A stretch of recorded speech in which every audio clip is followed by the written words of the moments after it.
Today I want to talk to you about the order of investing. Remember, you should only begin investing after you've paid off all of your credit card debt, you have an emergency fund, and you are living within your means. It's usually a good idea to do a trial run where you can save a certain amount of money each month for 6 months.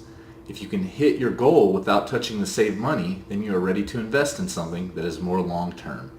The next step is to decide which kind of account to invest in.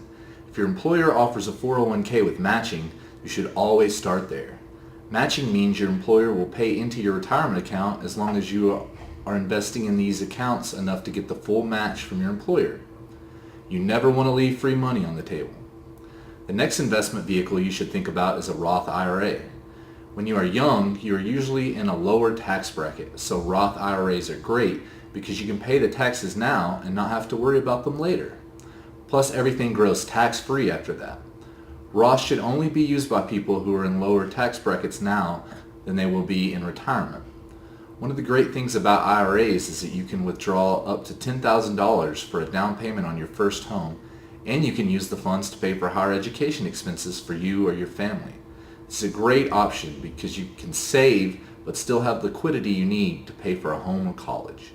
You can invest up to $5,500 a year into a Roth, so it's a great goal to have for beginning investors. Traditional IRAs are another option, but should only be considered if you are in a higher tax bracket now than you will be in retirement.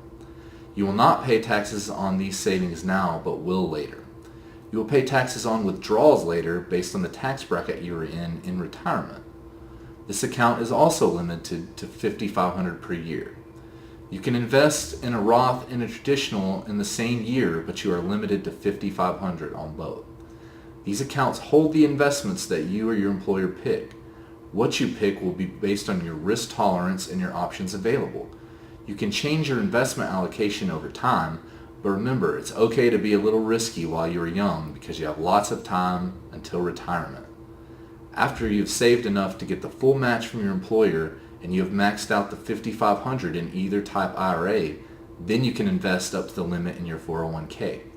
You can elect to contribute up to $18,000 a year, and the total amount that you or your employer can contribute is $54,000.